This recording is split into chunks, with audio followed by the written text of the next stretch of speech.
tell us, where in the world are you watching from? Now, let's dive into today's story. Chapter 1. The Fall. Hunter Allen had always prided himself on reading people. 20 years in construction management, building his company from nothing, had taught him to spot lies, deceit, and weakness from a mile away. But as he watched his 4-year-old son, Charlie, writhing in pain on the emergency room gurney, Hunter realized he'd been blind to the most important deception of all. How did this happen again? Dr. Kevin Houston asked, his experienced hands carefully examining Charlie's twisted arm. He was climbing the oak tree in our backyard, Hunter explained, his voice steady despite the turmoil in his chest. I was inside taking a business call when I heard him scream. The doctor nodded, but Hunter caught something odd in his expression, a flicker of recognition when Sabrina Allen walked through the automatic doors. His wife moved with her usual calculated grace, designer heels clicking against the hospital floor, her expression one of practiced concern. "How is he?" Sabrina asked, her voice carrying just the right amount of maternal worry. But Hunter had spent 15 years married to this woman, and something felt wrong. Her timing was too perfect, her demeanor too controlled. Dr. Houston's reaction was immediate and unsettling. The color drained from his face as his eyes locked onto Sabrina. Without breaking eye contact, he whispered something to the nurse beside him. Hunter caught only fragments. "Get security. It's her." "I'm sorry, what's the problem?" Hunter stepped forward, his protective instincts flaring. Dr. Houston quickly composed himself, but the damage was done. "Nothing, Mr. Allen. Just standard protocol. Let's focus on Charlie." As a medical team worked on his son's fractured arm, Hunter's mind raced. The doctor knew his wife. The question was how, and why that knowledge had triggered such an alarmed response. Sabrina remained by Charlie's bedside, playing the perfect mother, but Hunter noticed details he'd previously overlooked. The way she checked her phone obsessively. How she'd arrived at the hospital 20 minutes after he'd called her, despite claiming she was only 10 minutes away at the grocery store. Most disturbing was her reaction when Charlie had first fallen. That strange laugh she'd made, quickly covered by concern. "Daddy, my arm hurts," Charlie whimpered. "I know, buddy. The doctors are going to fix you up." Hunter squeezed his son's good hand, but his eyes remained on Sabrina. After Charlie was sedated and taken for x-rays, Hunter cornered Dr. Houston in the hallway. "I need to know why you reacted that way to my wife." The doctor hesitated, clearly wrestling with professional ethics and personal conviction. "Mr. Allen, I can't discuss other patients, but be careful. Some people aren't who they seem."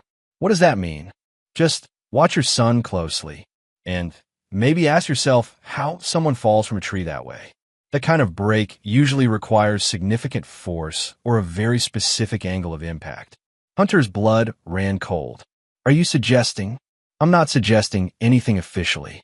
But off the record, I've seen injuries like this before. They don't typically come from simple falls." 3 hours later, Charlie was released with a cast and pain medication. The drive home was silent except for his son's occasional whimpers. Hunter's mind churned with dark possibilities he'd never allowed himself to consider. Back at their sprawling suburban home, Hunter helped Charlie into bed while Sabrina disappeared into her study, claiming she had urgent emails to handle. Through the baby monitor, Hunter heard Charlie mumbling in his medicated haze. "Mommy pushed. The tree was too high. She said Daddy wouldn't know." Hunter's hands clenched into fists. He sat in the darkness of Charlie's room long after his son fell asleep, staring at the innocent face of the child he'd killed to protect. For the first time in their marriage, Hunter allowed himself to truly see his wife not as the woman he'd fallen in love with, but as a stranger whose actions no longer made sense. The pieces were there, the unexplained absences, the phone calls that ended when he entered rooms, the gradual emotional distance. But this was different. If Sabrina had hurt Charlie, if she was capable of harming their child, then everything he thought he knew about his life was a lie. Hunter Allen had built his reputation on being methodical, thorough, and above all, unforgiving to those who crossed him. Construction was a ruthless business, and he'd crushed competitors and dealt with betrayers with cold efficiency. But this was personal. This was his family. As he finally left Charlie's room, Hunter caught sight of Sabrina through her study doorway. She was on the phone, speaking in hushed tones, her back to the door. He moved closer, staying in the shadows. No, it was risky, but he was getting suspicious anyway. The hospital thing was just bad luck? No, Hunter doesn't suspect anything yet. Hunter retreated to his own study, his mind already shifting into the calculating mode that had made him successful. Tomorrow, he would begin investigating the woman he'd shared his bed with for 15 years. And if what he suspected was true, Sabrina Allen would learn why crossing Hunter Allen was the biggest mistake of her life. Chapter 2. The Investigation. Hunter Allen owned a construction empire worth $20 million because he understood the value of information and patience. Over the next 2 weeks, while caring for Charlie and maintaining the facade of normalcy, he quietly dismantled his wife's life piece by piece. His first call was to Luke Hammond, a private investigator who'd helped him with corporate espionage and background checks on potential business partners. Luke was ex-military, discreet, and had zero tolerance for people who hurt children. "I need everything on my wife," Hunter said during their meeting at a construction site downtown. "And I mean everything. Financial records, phone logs, medical history, where she goes when she's not home." Luke studied his old friend's face. "Hunter, are you sure you want to go down this road? Sometimes ignorance is." "She hurt my son." The words came out flat, emotionless, but Luke caught the volcanic rage beneath the surface. "Understood. Give me 72 hours. While Luke worked his magic, Hunter conducted his own investigation. He installed tracking software on Sabrina's phone and car, hidden cameras throughout the house, and began monitoring her activities with the precision of a military operation. The first revelation came within days. Sabrina's grocery shopping trips were visits to a downtown apartment complex. Her spa days were lengthy afternoons at the same location. The expensive work dinners with her marketing firm colleagues were elaborate lies. She quit that job 6 months ago. Hunter sat in his truck outside the apartment building on a Wednesday afternoon, watching his wife enter Unit 4B. Through Luke's preliminary report, he already knew the apartment belonged to Elliot Porter, a 32-year-old personal trainer with a criminal record including assault and drug possession. What Hunter discovered next nearly broke his legendary self-control. Luke's full report arrived via encrypted email, and Hunter read it in his locked study while Sabrina played with Charlie in the living room, maintaining her motherly charade. Subject: Sabrina Douglas Allen. Comprehensive background report. "Mr. Allen, you need to sit down for this. Your wife isn't who you think she is. Real name, Sabrina Douglas. Born in Nevada. Married twice before you. Both husbands died under suspicious circumstances. First husband, Timothy Douglas, died in a hunting accident when she was 23. She inherited his $800,000 life insurance policy. Second husband, Marcus Woods, died in a car crash 2 years later.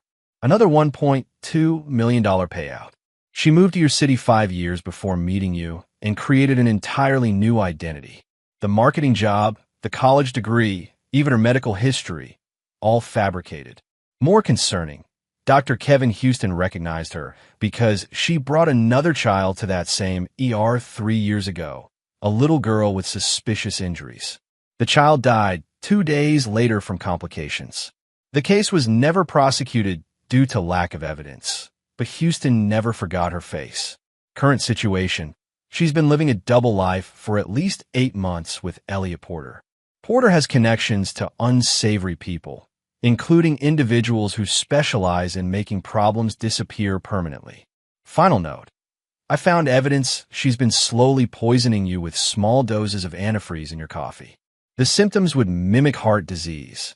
Your life insurance policy is worth $3.5 million. I'm attaching all documentation. Call me immediately. Luke.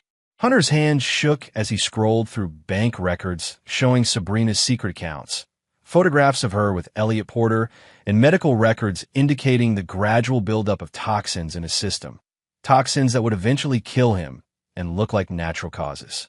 The woman in his living room, the one Charlie called Mommy, was a calculating serial killer who'd murdered her previous husbands and was slowly working on him.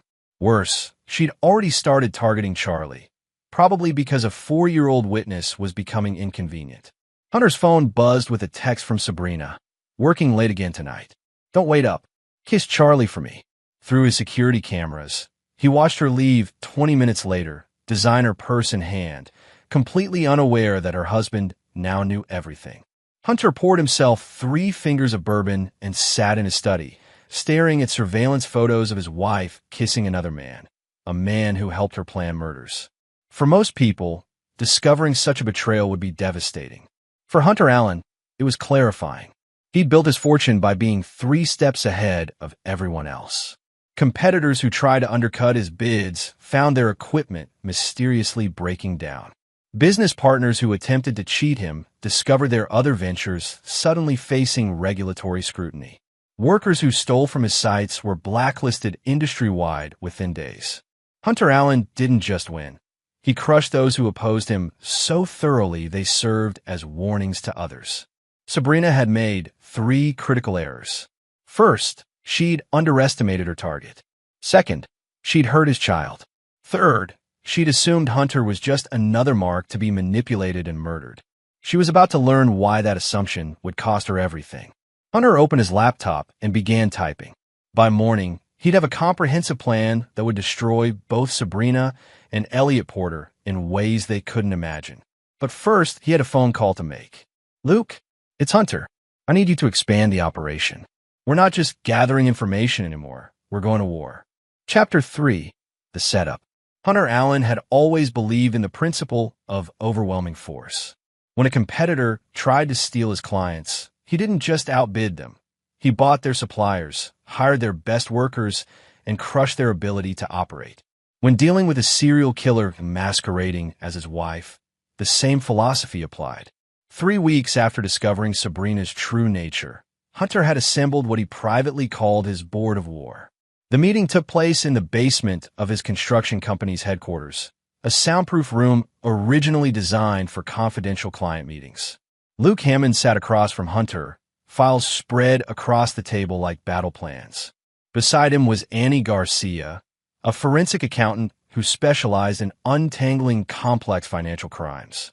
At the far end sat Johnny Hall, a former Marine who now ran security consulting for Hunter's more sensitive projects. Status report.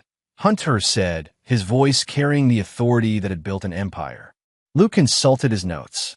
"Sabrina and Elliot are escalating. We intercepted communications suggesting they're planning to accelerate your timeline. The poisoning was supposed to take months, but they're getting impatient. Meaning, they're discussing more direct action.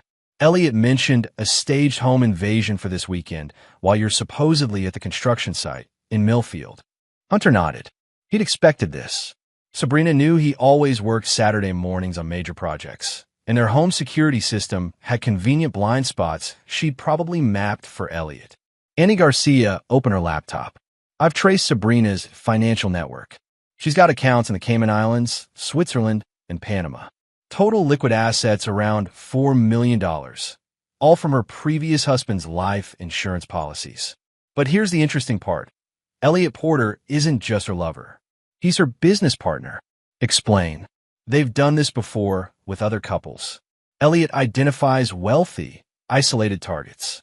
Sabrina gets close to them, marries them, and they execute the plan. They've been operating for at least 7 years. I found connections to at least 6 suspicious deaths across 3 states." Johnny Hall leaned forward. "What about the authorities?" "That's where it gets complicated," Luke interjected. "Elliot's brother is Detective Zachary Jackson with the state police. Family loyalty runs deep, and Zachary's been protecting Elliot for years. Any official investigation would tip them off." Hunter absorbed this information without visible reaction.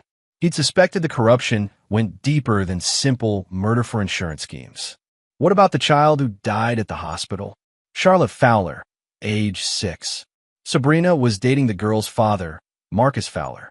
The child died from what appeared to be complications from a fall, but Dr. Houston suspected abuse.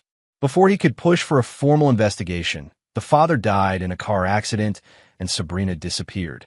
Let me guess, another life insurance payout. $2.3 million. Hunter stood and walked to the window overlooking his construction yard. Dozens of workers moved with purposeful efficiency, building something permanent and strong. It reminded him why he'd always succeeded where others failed. He thought in terms of foundations and long-term stability. "Here's what's going to happen," he said, turning back to his team. "We're not just going to stop them. We're going to destroy them so completely that it serves as a message to anyone else who might think Hunter Allen is an easy target." He moved to a whiteboard and began sketching. Phase 1. We let them think their plan is working. Sabrina believes she's been slowly poisoning me and that Elliot will stage a home invasion this weekend. Instead, we're going to give them exactly what they want, with modifications. Luke raised an eyebrow. "You want to let them try to kill you? I want them to think they've succeeded." "Annie, I need you to create a paper trail showing I've been experiencing heart problems. Doctor visits, prescriptions, the works. Make it look like the poisoning is working faster than expected." "What about Charlie?" Johnny asked. Hunter's expression hardened. "Charlie will be safely away. My sister Trinity McCarty is taking him to Disney World this weekend. As far as anyone knows, it's a surprise trip I arranged because I've been feeling guilty about working too much." "And Sabrina?" "Sabrina thinks she's attending her college roommate's wedding in Chicago this weekend. She'll have perfect alibis for when things go wrong for me at home." Annie looked confused. "I don't understand the endgame." Hunter smiled, and for the first time since discovering his wife's true nature, it was genuine. "Elliot Porter is going to break into my house to stage my death. Instead, he's going to find himself in a very different situation.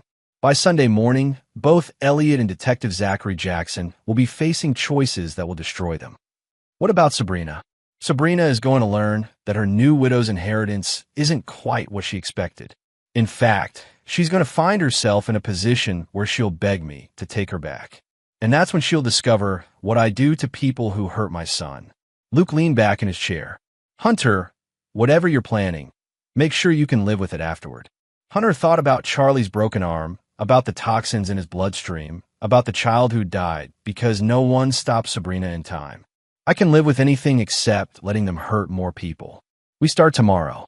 As his team filed out, Hunter remained in the basement, finalizing details that would ensure Elliot Porter's weekend home invasion became something far more memorable than murder.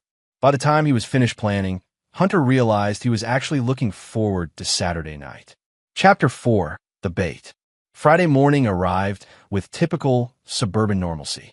Hunter made breakfast while Sabrina fussed over Charlie's cast, playing the caring mother with Academy Award-worthy performance.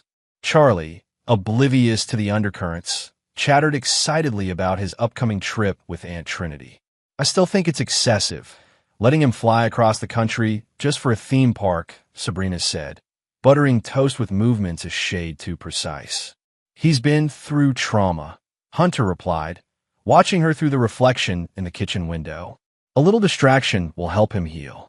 What Sabrina didn't know was that Trinity McCarty was already in town, staying at a hotel under an assumed name. Charlie would be safely away by noon, but his departure would look spontaneous to anyone watching. Hunter's phone buzzed with a text from Dr. Kevin Houston. "Lab results ready. Recommend immediate consultation." The text was part of the performance, but Sabrina's reaction was real, a flash of satisfaction quickly hidden behind concern. "Is everything okay? You seem tired lately. Probably just stress from the Millfield project. I'll see the doctor next week." Another text, this one from Luke, package delivered.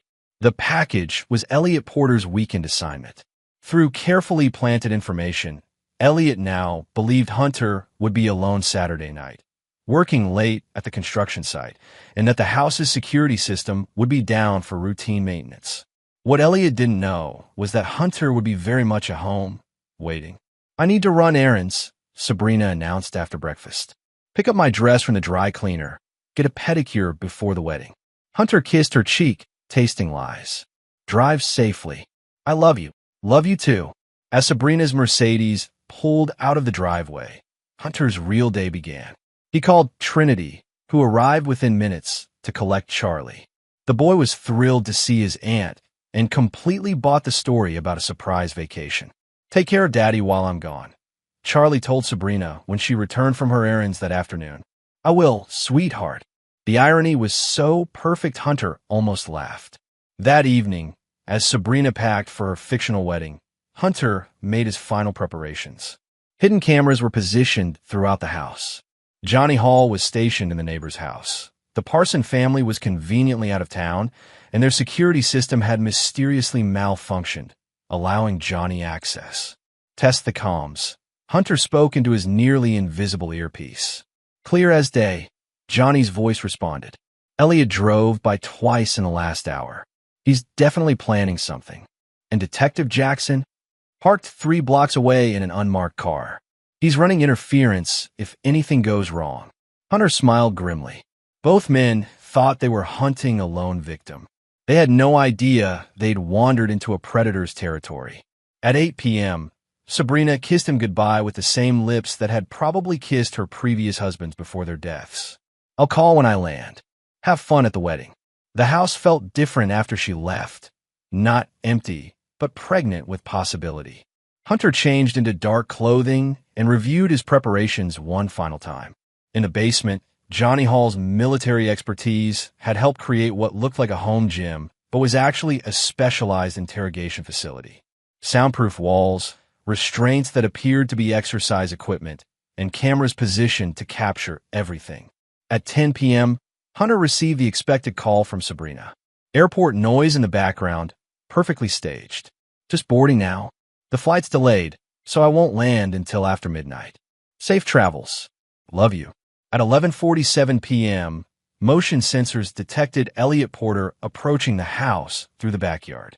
Hunter watched through hidden cameras as the younger man examined the security system, finding exactly the vulnerabilities he expected to find. Elliot was good. Hunter had to admit that. He moved through the darkened house like a professional, avoiding creaky floorboards and staying in the shadows. He'd obviously studied the layout extensively. What Elliot couldn't have known was that Hunter had studied him just as thoroughly. "He's in the kitchen," Johnny's voice whispered through the earpiece, moving toward the stairs. "Let him come to me." Hunter lay in his bed, breathing slowly and regularly, playing the part of a sleeping target. Through barely opened eyes, he watched Elliot Porter enter his bedroom, a syringe in his hand. Elliot moved with predatory confidence, approaching the bed where Hunter apparently slept deeply.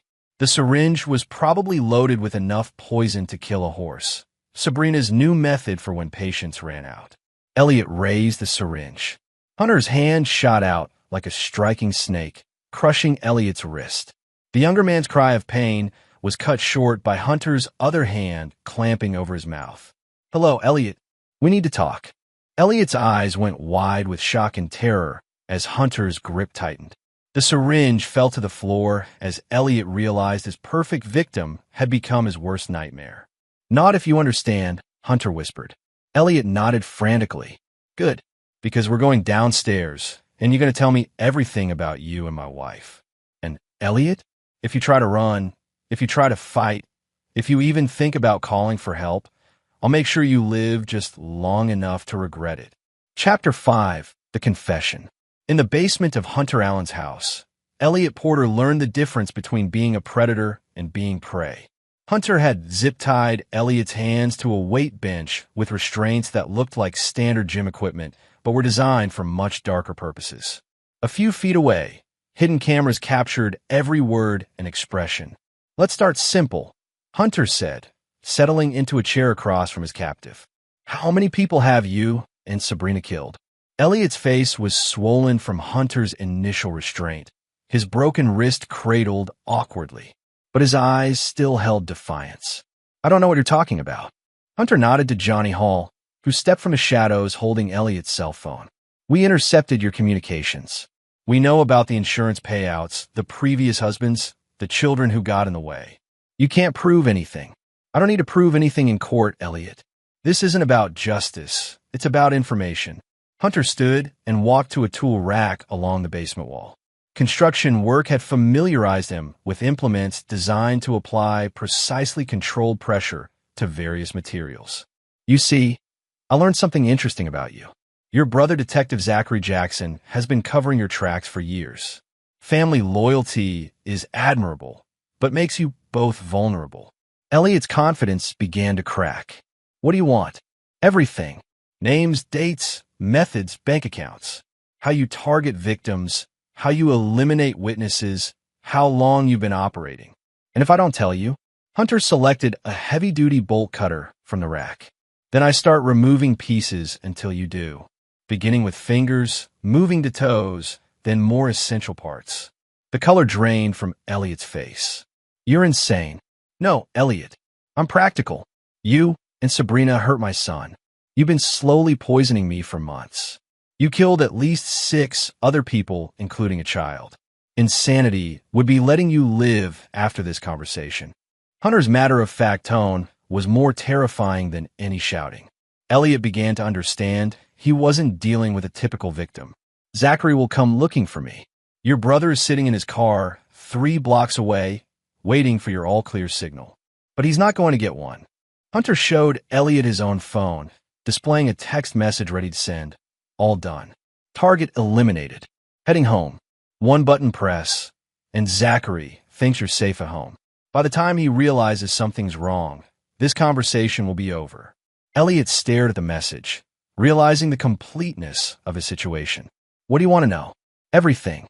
Start with Charlotte Fowler. For the next 2 hours, Elliot Porter confessed to a killing spree that spanned 7 years and 3 states. He detailed how he identified wealthy, isolated targets through gym memberships and social media. How Sabrina infiltrated their lives, playing the perfect girlfriend or wife. How they eliminated obstacles, previous wives, suspicious relatives, and children who witnessed too much. Charlotte Fowler had been killed because she'd seen Sabrina put something in her father's drink. Timothy Douglas had been shot during a stage hunting accident when he discovered Sabrina's previous marriage. Marcus Woods had been drugged and his car sent off a mountain road. The toxins in your coffee were just the beginning, Elliot explained, his voice hollow with resignation. Sabrina wanted it to look natural, but you were taking too long to die. This weekend was supposed to be a heart attack brought on by a home invasion gone wrong. What about Charlie? Elliot hesitated, then spoke quietly. Kids are problems. They see things, ask questions. Sabrina said he was getting suspicious about the fall from a tree. Hunter felt a rage, so pure it was almost meditative. The fall wasn't an accident. She pushed him, not hard enough to kill him, just enough to make him afraid to tell you things. But when the doctor recognized her at the hospital, she knew Charlie would have to be dealt with eventually. Ow! Accidents happen to kids all the time. Drowning, falls, car crashes. We've done it before. Hunter pressed send on the text message to Detective Jackson, then set down Elliot's phone. Thank you for being so thorough. What happens now? Now you're going to call Sabrina and tell her there's been a complication. Hunter untied Elliot's good hand and handed him his phone. You're going to say the job went wrong, that I woke up and fought back, that you had to kill me messier than planned. Tell her she needs to come home immediately to help with cleanup before the police get involved. She'll never believe. She'll believe it because greed makes people stupid. Sabrina thinks she's about to inherit $3.5 million. She's not going to let a minor complication stop her. Elliot dialed with shaking fingers. Hunter listened as his wife received news of his apparent death with barely concealed excitement masked as shock and grief. I'll catch the first flight home, Sabrina said. Clean up everything. I'll be there by morning. After the call ended, Hunter looked at Elliot with something approaching pity. You know what's funny? You and Sabrina thought you were so smart, so careful, but you never considered that your victims might be smarter. What do you mean? Elliot, did you really think I'd make it this easy to rob and murder me? I've been 3 steps ahead of you since the day I found out what you were. Hunter walked to a cabinet and removed a small video camera. Every confession you just made is recorded. Every murder, every method, every victim. And in about 6 hours, when Sabrina walks into this house expecting to find my corpse, she's going to find something very different. Elliot's remaining defiance crumbled completely. Please. Please what? Please show mercy to serial killers who target children. Hunter checked his watch. Johnny's going to keep you company while I prepare for my wife's homecoming. Don't worry, Elliot. Your suffering is almost over. As Hunter climbed the basement stairs, Elliot Porter began to truly understand what it meant to be trapped by someone who played the game better than he did. Chapter 6. The Reckoning Begins. Saturday morning's dawn found Hunter Allen in his kitchen, brewing coffee with the same methodical precision he applied to everything. Upstairs, the bed remained unmade, stained with what appeared to be blood, but was actually theatrical makeup mixed with corn syrup. To anyone entering the house, it would look like a violent struggle had occurred. At 6:23 a.m., Sabrina's key turned in the front door. Hunter watched through hidden cameras as his wife entered their home, her designer luggage abandoned on the porch. She moved quickly through the house, calling Elliot's name in urgent whispers. "Elliot, where are you?" She found the bedroom first, gasping with apparent shock at the scene of carnage. Blood on the sheets, furniture overturned, her husband apparently dead and gone. Hunter had to admire her performance. The tears seemed genuine. "Oh God, Elliot, what happened here?" Sabrina pulled out her phone and dialed. Hunter heard Elliot's phone ringing in the basement, where the man himself sat zip-tied and contemplating his mortality. "Elliot, pick up. The police will be here soon. We need to get our story straight." She searched the house systematically, growing more agitated with each empty room. Finally, she discovered the basement door, which Hunter had left conspicuously ajar. "Elliot," as Sabrina descended into the basement, Hunter stepped out from his hiding place in the laundry room. "Hello, darling. Looking for someone." Sabrina spun around, her face cycling through shock, terror, and calculating fury in rapid succession. "Hunter? But you're—" "The blood upstairs. Corn syrup and food coloring. Very effective, don't you think?" She looked past him to Elliot, who sat restrained and broken on the weight bench. "What have you done? What have I done?" Hunter's voice remained conversational, but the temperature in the room seemed to drop. "Sabrina, I've learned some fascinating things about my wife. For instance, did you know your real name is Sabrina Douglas? Or that you've been married twice before to men who died under suspicious circumstances?" Sabrina's expression hardened into something ugly and familiar. "I don't know what you're talking about. I also learned about Charlotte Fowler, the 6-year-old girl who died because she witnessed you poisoning her father." Elliot was very informative about that particular murder. "Elliot, you idiot," she hissed. "Don't blame Elliot. He held out for almost 20 minutes before telling me everything, including how you've been slowly poisoning me for months and planning to murder our son because he was becoming inconvenient." For the first time, genuine fear flickered across Sabrina's face. "Where's Charlie?" "Safe. Far away from his murdering mother." Sabrina straightened, and Hunter saw the real woman beneath the facade, cold, calculating, and utterly without remorse. "Fine. You know, what do you want? Money? I have accounts. I want justice." "Justice?" Sabrina laughed bitterly. "From a man who built his fortune crushing anyone who got in his way? Don't pretend you're better than me.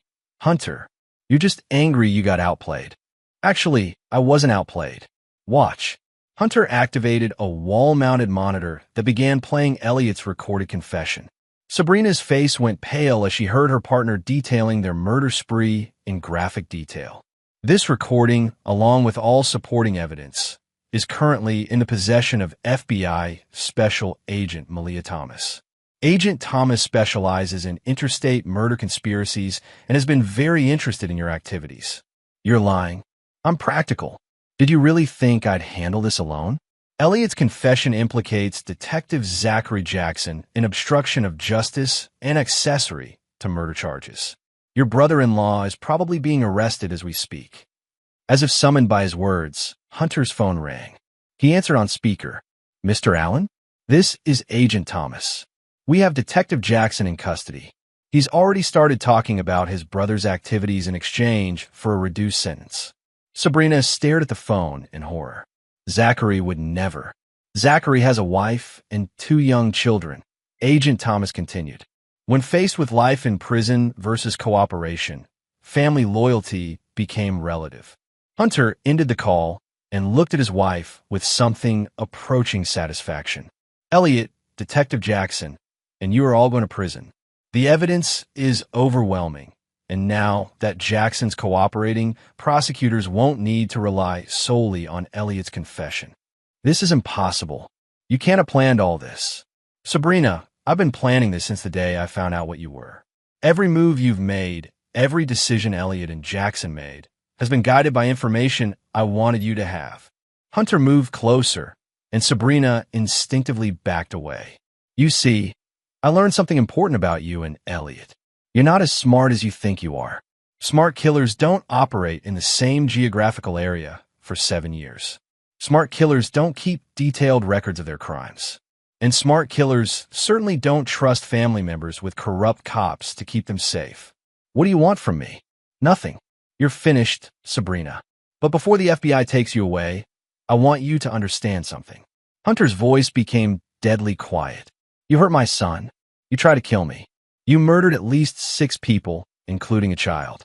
There is nothing you could offer me that would make me show you mercy.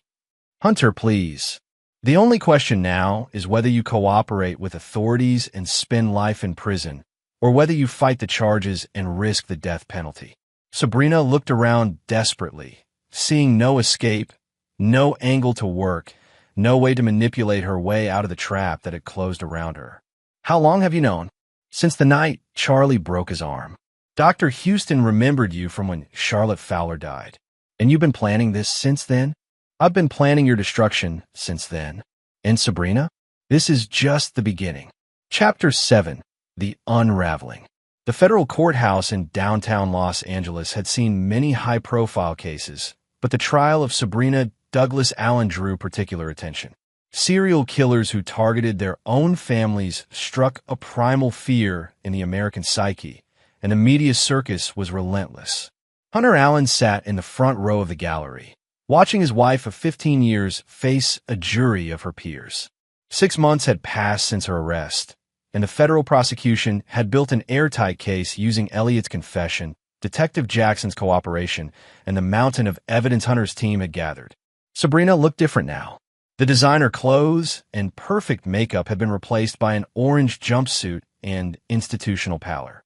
Her attorney, a public defender named Nicole Hill, was competent but outmatched by the federal prosecution team. Mr. Allen, the prosecutor called. Please tell the court about the night of June 15th, when you discovered the defendant's true plans. Hunter took the witness stand with calm confidence. Over 3 days of testimony, he methodically destroyed any remaining sympathy the jury might have had for Sabrina. He described finding Charlie with his broken arm, Dr. Houston's warning, the months of investigation that revealed his wife's true nature. When the prosecutor displayed enlarged photographs of the crime scenes from Sabrina's previous victims, several jurors visibly recoiled. The image of Charlotte Fowler's hospital bed was particularly damaging. And what did you do when you learned your wife had been poisoning you? The prosecutor asked. I protected my son and gathered evidence to ensure she could never hurt anyone else. Some might say you took the law into your own hands. I followed the law exactly. Every piece of evidence was gathered legally. Every recording was made on my own property with proper consent. I simply refused to be a victim. During cross-examination, Nicole Hill tried to paint Hunter as a vindictive husband who'd entrapped his wife. Isn't it true, Mr. Allen, that you deliberately manipulated events to frame my client? I manipulated events to reveal her true nature. There's a difference. You created an elaborate deception. I created an opportunity for your client to demonstrate her murderous intent. She chose to take it. But if you hadn't set this trap, Ms. Hill, your client had already killed at least 6 people before she met me. I didn't create a killer. I simply exposed one. The defense's case collapsed under the weight of evidence. Elliot Porter had pled guilty in exchange for life without parole and testified extensively about their murder partnership. Detective Zachary Jackson, facing corruption charges, provided detailed information about how he'd protected his brother's activities. But it was Sabrina herself who delivered the most damaging testimony. Against her attorney's advice, she took the stand on the trial's final day, apparently believing she could charm the jury as she'd charmed her previous victims. I never intended for anyone to get hurt, she began, her voice carefully modulated to project vulnerability. The prosecutor smiled. Ms. Allen, you stated you never intended anyone to get hurt. How do you explain this recorded conversation with Elliot Porter, dated 3 weeks before your arrest? The courtroom speakers played Sabrina's voice. The kid is becoming a problem. We need to deal with him before he tells Hunter something that makes him suspicious. I was referring to sending Charlie away to boarding school. In this conversation from 2 days later, kids have accidents all the time. Pool drownings, falls downstairs. It would look completely natural. Sabrina's facade cracked as the prosecutor played recording after recording of her discussing murder with cold calculation. Her attempts to explain away the evidence only made her appear more manipulative. Ms. Allen, in your expert opinion, how many children need to die to protect a murder conspiracy? That's not what I meant. How many husbands is it acceptable to poison for insurance money? You're twisting my words. Did you or did you not push your 4-year-old stepson, Charlie Allen, from a tree to intimidate him? Aye, he fell. Children fall. Yes or no, Ms. Allen? Did you push Charlie Allen? For 10 seconds, the courtroom was silent. Then Sabrina's mask slipped completely, revealing the cold predator beneath. He was going to ruin everything. The jury's collective intake of breath was audible. Sabrina realized her mistake immediately, but the damage was done. Hunter watched his wife's complete psychological collapse with satisfaction. This was what happened when predators faced actual consequences for their actions. The jury deliberated for less than 3 hours. Guilty on all counts. Sabrina screamed as the verdict was read.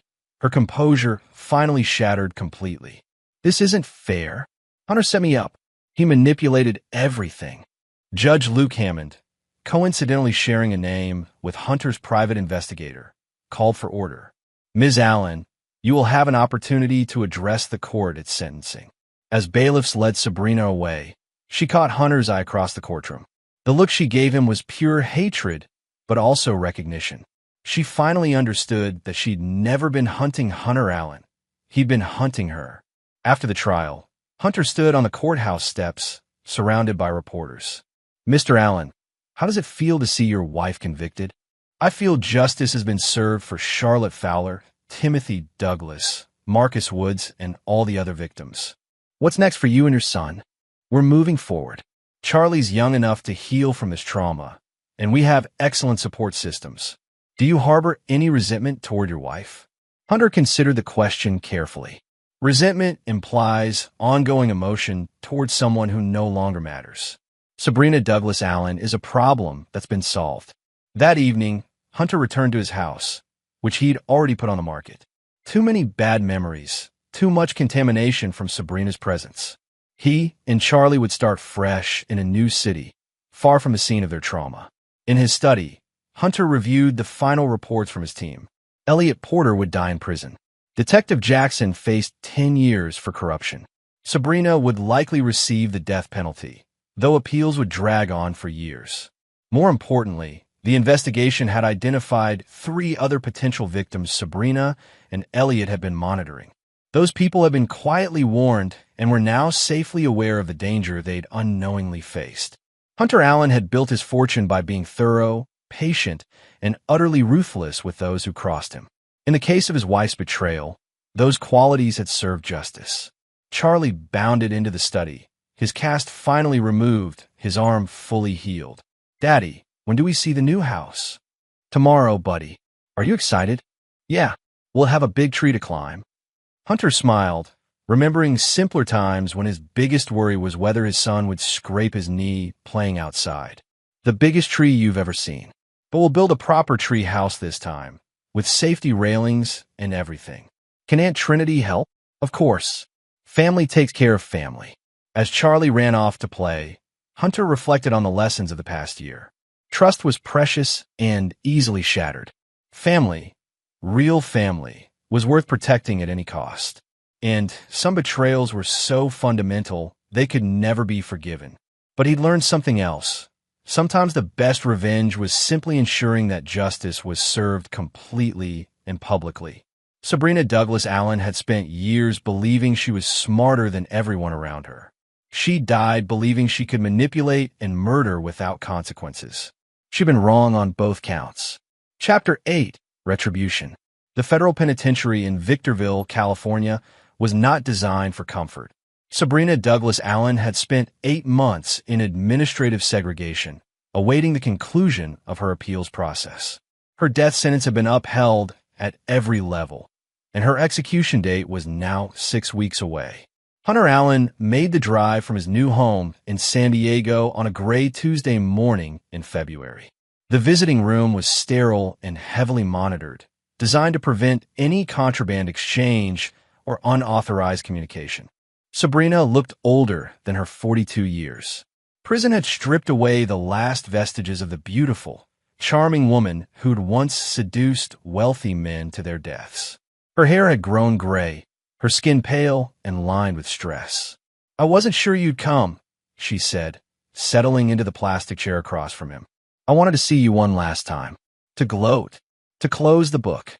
Sabrina studied his face, looking for some crack in his composure, some angle she could still work. "Charlie doesn't visit. Charlie doesn't know you exist. As far as he's concerned, his mother died in a car accident 2 years ago. He's been in therapy, but he's healing. You erased me from his life. I protected him from you. There's a difference."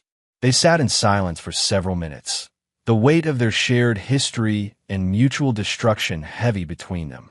"Do you ever wonder what would have happened if you'd never found out?" Sabrina asked. "No. You would have killed me and eventually killed Charlie. Then you would have moved on to your next victim. Maybe. Or maybe I would have been content with you." Hunter shook his head. "People like you don't get content, Sabrina. You get bored. And bored serial killers are dangerous serial killers. People like me? Predators. You enjoyed the hunt, the manipulation, the kill. The money was just a bonus." Sabrina's mask slipped slightly, revealing a flash of the cold intelligence beneath. "You enjoyed destroying me just as much." "Yes, I did." His honesty seemed to surprise her. "At least you're honest about it." "I've never pretended to be a good man, Sabrina. I'm just a better predator than you were." "Is that supposed to make me feel better?" "It's supposed to explain why you lost." Hunter leaned forward slightly. "You want to know the difference between us? You killed innocent people for money. I destroyed a serial killer to protect innocent people. You targeted the vulnerable. I targeted the guilty. You still destroyed a family. Your own family. You destroyed our family the moment you decided to hurt Charlie. Everything that followed was consequence." Sabrina's composure finally cracked. "I loved you. In my own way, I did love you." "No, you didn't. You loved what I represented. Security, wealth, respectability. You saw me as a problem to be solved, not a person to be loved. And now you're a problem that's been solved." The guard called time, and Hunter stood to leave. "Hunter," Sabrina called. "When they execute me, will you be there?" He considered the question seriously. "No, you don't deserve that much of my attention." "What will you tell Charlie about me when he's older?" "The truth, that his biological mother was sick, and that sickness made her dangerous to people she should have protected." "And about you? Will you tell him what you're capable of?" Hunter paused at the door. "Charlie will learn that some people in this world hurt others for pleasure or profit. And he'll learn that those people can be stopped by someone willing to pay the necessary price. What if he becomes like you? Then God help anyone who threatens his family." Hunter left the prison without looking back. 3 hours later, he was home in time to pick Charlie up from school. "How was your day, buddy?" "Good. We're studying butterflies in science class. Did you know they start as caterpillars and completely change into something different?" "I didn't know that. It's called metamorphosis." "Metamorphosis," Charlie repeated carefully. "Can people do that too? Change into something completely different?" Hunter thought about his wife, who'd changed from apparent innocence to revealed monstrosity. About Elliot Porter, who'd transformed from predator to broken victim. About himself, who'd evolved from trusting husband to calculating hunter. Sometimes Charlie, but usually people just become more of what they already were inside. "What are you inside, Daddy?" Hunter looked at his son, healthy, happy, safe, and completely unaware of the violence that had been necessary to preserve his innocence. "I'm someone who protects the people I love." 6 weeks later, Sabrina Douglas Allen was executed by lethal injection at 12:01 a.m. Hunter was not present. He was at home, reading Charlie a bedtime story about a brave knight who defeated a dragon to save his kingdom. Chapter 9. New Beginnings. 2 years after Sabrina's execution, Hunter Allen stood on the deck of his new home overlooking Mission Bay in San Diego. The house was smaller than their previous home, but felt larger somehow, uncontaminated by memories of betrayal and violence. Charlie, now 8 years old, was in the backyard with his new stepmother, Trinity McCarty Allen. Hunter had married his sister-in-law 18 months after Sabrina's death, as much for practical reasons as emotional ones. Charlie needed a mother figure, Trinity needed stability after her divorce, and Hunter needed someone he could trust absolutely. Their marriage was built on honesty rather than passion. Trinity knew everything about Sabrina, about the murders, about Hunter's role in bringing justice. She'd accepted it all because she understood the fundamental truth. Hunter Allen was dangerous to those who threatened his family, but utterly devoted to those who earned his loyalty. "Daddy, look," Charlie called, pointing to the elaborate treehouse Hunter had built in their massive oak tree. "Trinity taught me how to tie nautical knots." "Show me," Hunter called back, watching his son demonstrate his new skill with the patience and precision that seemed to be inherited Allen traits. The last 2 years had been about healing and rebuilding. Charlie had no memory of Sabrina pushing him from the tree. Trauma therapy had helped process those experiences without creating permanent damage. He remembered her as someone who'd gotten sick and died, a sanitized version of the truth that protected his childhood while laying groundwork for more complete honesty when he was older. Hunter's business had expanded significantly. The notoriety from the trial had initially hurt his reputation, but the revelation that he'd helped stop a serial killer network had ultimately enhanced his standing. People wanted to work with someone who could handle extreme situations with calculated precision. More importantly, he'd found peace with his own nature. Hunter Allen was not a good man in any conventional sense. He was ruthless, unforgiving, and capable of extraordinary violence when motivated. But he was also protective, loyal, and completely devoted to justice as he understood it. His phone buzzed with a text from Luke Hammond. "New client wants to meet." Husband suspects wife of infidelity. Sound familiar? Hunter smiled grimly. Luke had parlayed his role in the Sabrina case into a thriving private investigation business, specializing in domestic cases with potential criminal elements. He texted back, "Not interested in marriage counseling. This is different. Wife's previous husband died under suspicious circumstances. Client is scared." Hunter considered the request. Part of him wanted to stay retired from the hunting business to focus on being a father and husband. But another part, the part that had systematically destroyed Elliot Porter and Sabrina Douglas, stirred with interest. There were predators in the world who targeted innocent people. Serial killers who used marriage as a hunting strategy. Corrupt officials who protected murderers for money or family loyalty. And there were people like Hunter Allen who understood that sometimes the only way to stop monsters was to become something monstrous yourself.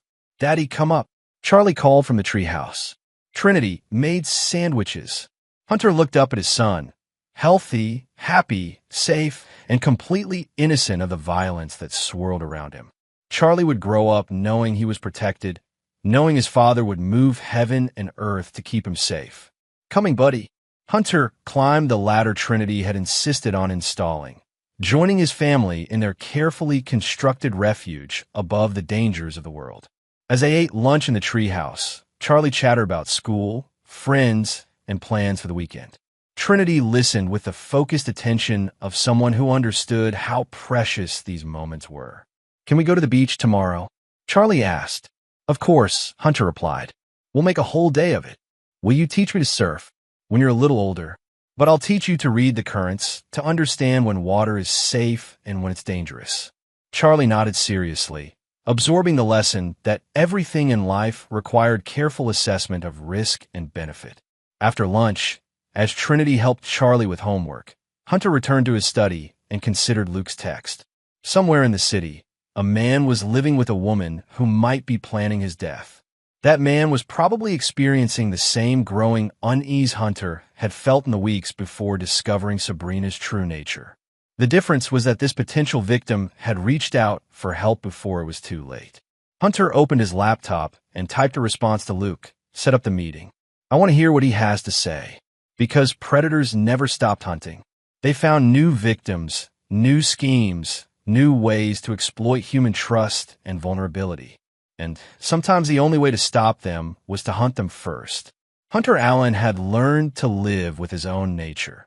The calculating intelligence that could build business empires. The patience that could wait years for the perfect moment. The ruthlessness that could destroy enemies completely. Most importantly, he learned to use those traits in service of something larger than himself. The protection of innocent people from those who would hurt them. In his desk drawer, Hunter kept 2 photographs. One showed Charlie on his first day of school in San Diego, grinning with 8-year-old optimism. The other was a news clipping from Sabrina's execution, a reminder of what happened to people who threatened his family. Both photographs represented the same truth. Hunter Allen would do whatever was necessary to protect the people he loved. And in a world full of predators, that was exactly the kind of father Charlie Allen needed. And there you have it. Another story comes to an end. What did you think? I'd love to hear your thoughts in the comments below. If you enjoy this story, consider joining our community by subscribing. It means the world to us. For more stories like this one, check out the recommended videos on screen. And I'll see you there.